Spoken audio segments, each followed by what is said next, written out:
I watched $10,000 disappear from my bank account before I learned this lesson. Not because I made a bad investment, not because the market crashed, but because I was obsessed with perfection. See, back in 2019, my friend Mike and I had the same idea. A mobile car detailing service.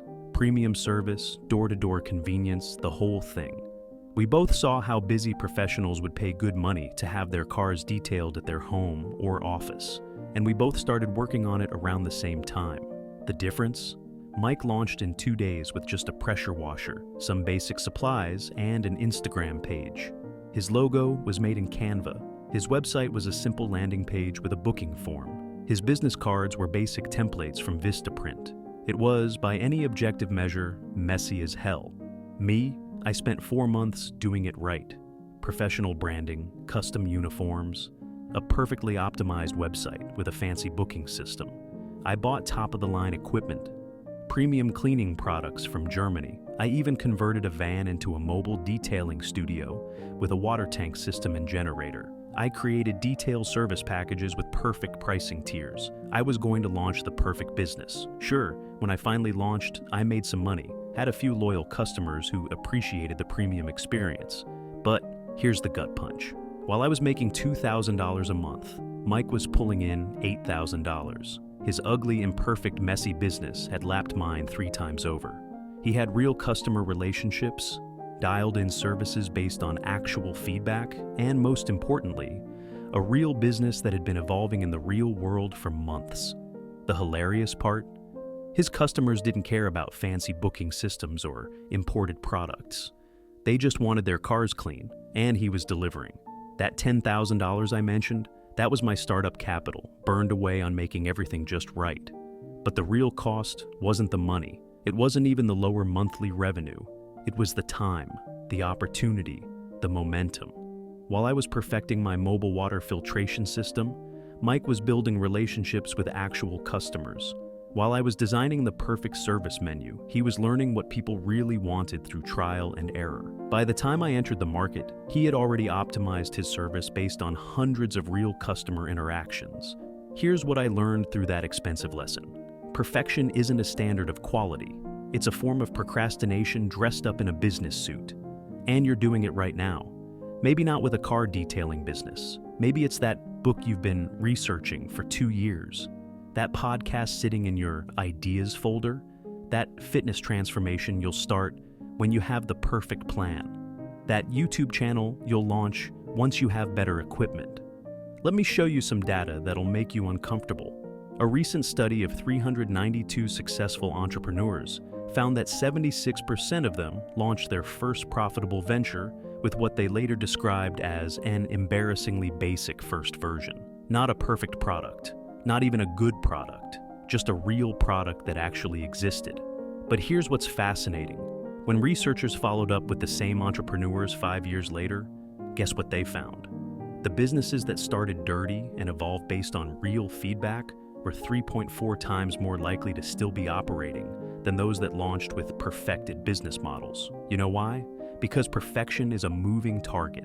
The market changes, customer needs evolve, technology advances, and while you're trying to hit that moving target with your perfect arrow, someone else is out there throwing rocks, learning, and adjusting their aim. Let's talk about your brain for a second. Every time you pursue perfection, your brain releases a little hit of dopamine. It feels good to plan. It feels good to research. It feels good to prepare. You know what doesn't feel good? Actually starting, actually being vulnerable, actually putting your imperfect work into the world. That's why your brain will do everything it can to keep you in planning mode. It's literally addicted to the safe, comfortable feeling of preparation. But here's the truth. That comfort is killing your dreams. I see it everywhere. Writers who spend years developing their style, but never publish a word. Entrepreneurs who perfect their pitch deck, but never pitch to actual investors. Artists who buy every course on digital art, but never post their work. Fitness enthusiasts who research optimal workout plans, but never hit the gym. Content creators who have thousands in equipment, but zero videos online. You're not planning to succeed. You're planning to avoid failure. Big difference.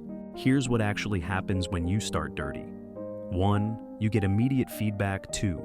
You learn what really matters, hint, usually not what you thought. 3. You build momentum. 4. You develop real confidence, not the fake kind that comes from planning. 5. You start making actual money, not theoretical projections. But let me introduce you to something that's going to change everything. I call it the Dirty 30 method. Here's how it works. Step 1. Set a timer for 30 minutes. Step 2. Create the worst possible version of what you want to make. Step 3. Make it deliberately bad. Embrace the mess. Step 4. Release it to at least one person. Step 5. Document their feedback. Step 6. Repeat tomorrow. The rules are simple but absolute. No editing during the 30 minutes. No explaining why it's not perfect. No apologizing for its quality. Just create and release. This method works because it short-circuits your brain's perfectionism response. When you give yourself permission to create something bad, you bypass the paralysis of high expectations. Try this experiment. Take the thing you've been planning forever, your perfect business idea, your flawless content strategy, your ideal fitness plan. Now ask yourself, what if I had to launch this in the next 30 minutes? Feel that panic, that resistance, that voice saying, but it won't be ready? That's where the gold is. That's your growth zone. Here's your 7-day challenge. I call it the Reverse Perfect Challenge. Day 1. Launch the ugliest version possible of your project. Day 2. Make one improvement based on feedback. Day 3. Add one feature you think it needs. Day 4. Remove something unnecessary. Day 5. Ask for feedback from 3 people. Day 6. Implement the worst feedback you received. Day 7. Launch version 2.0. The transformation happens in the mess. While your perfectionist brain is screaming about all the ways it could go wrong, your actual results will be screaming louder. Look at some of the most successful products in history. Instagram started as a check-in app called Bourbon. Twitter was just a way for Odeo employees to send group texts. Amazon was an ugly online bookstore. YouTube was a dating site. None of these started perfect. They started dirty. They evolved. They won. Here's what happens when you embrace the mess. Anxiety drops because you're actually doing something. Progress becomes measurable instead of theoretical. Real problems replace imagined ones. Learning accelerates exponentially.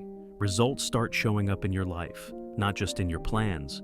But let's address the fear. Yes, people might judge your first attempt. Yes, it might not be as good as you imagined. Yes, you might face criticism. But here's the question. Would you rather be criticized for creating something imperfect, or live with the knowledge that you never created anything at all? The cost of perfection isn't just time or money. It's opportunity, it's growth, it's life itself. While you're planning your perfect launch, someone else is out there, getting dirty, making mistakes, and most importantly, making progress. Remember my friend Mike?